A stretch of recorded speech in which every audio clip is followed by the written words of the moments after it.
It is a fair morning in the village of Uli. The sun was just rising, and you can hear the sound of drums, signaling that the day was going to be a good one, but not for everybody. This is Mma, the daughter of the late village priestess. The sound of drums that started the day was signaling that today was her own coronation ceremony to replace her mother as the priestess of the village. The ceremonial stone altar has already been prepared. We got to a scene where Odeka is begging the princess not to go ahead with the ceremony, but with a sad look on her face, she assured him that she needed to do this for the good of their village and for the good of the land of Okoro. This left both of them sad, but the ceremony must go on. Now the elders are already gathering, burning incense, waiting for the high priest to appear. The high priest did not take long to appear in the ceremonial ground, as well as Mma in her fully clothed native ceremonial wears. The sadness in her face signifies that she is aware of the life of solitude that every priestess has to live in order to maintain the power of the ancestors. But amidst the ceremony, trouble was on the way, as Odeka, Mma's lover, was not going to let her go without a fight. Being the village war chief, he gathered some of his trusted men to crash that ceremony. On sighting Odeka and his men approaching, Mma's face was filled with shock because she already knows that it's about to go down.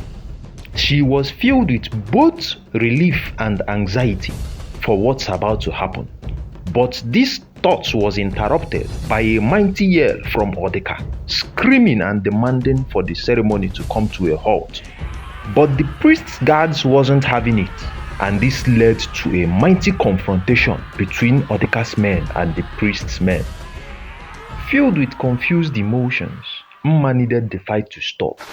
She surged the power of the ancestors and blew every soldier to the ground, and they stopped fighting, staggering to grab themselves. Odeka yelled at Mma that this amount of stress was not good for their baby. Yes, Mma is already pregnant, and this is a bad thing because the high priestess is not supposed to conceive a baby until after her coronation and crowning as a high priestess. This was to enable the child that will be conceived by the priestess to inherit the power that will be handed down to the priestess at the coronation ceremony. This will help the child be able to inherit the power that will be passed down from her mother at her own ceremony. Mma was shocked that Odeka had to reveal this secret of theirs for the whole village to hear, just for an attempt to stop the ceremony from happening. She almost felt betrayed, but Odeka interjected, saying that the uncertainties that awaits their child just because she or he was conceived outside the coronation ceremony was unbearable for him to allow, trying to urge Mma to come and run away with him. But Mma was torn between the love of her life and their child and her duty to her village people, knowing fully well that it is the high priestess's job to guide and protect the village. Her trying to make Odeka understand this was like pouring water on stone. Amidst all the commotion, the elders of the village was raining curses and berate on Odeka, calling him a betrayer because of his selfish acts and his willingness to leave the village unprotected. The high priest gave a sign and everywhere became calm. Odeka, thinking that this was the high priest wanting to listen to his pleas, Unbeknownst to him, the high priest has already signaled for someone to take him out. And with a cunning movement, an elder stabbed Odeka. Mma cried out, not understanding how the whole ordeal got escalated to this extent.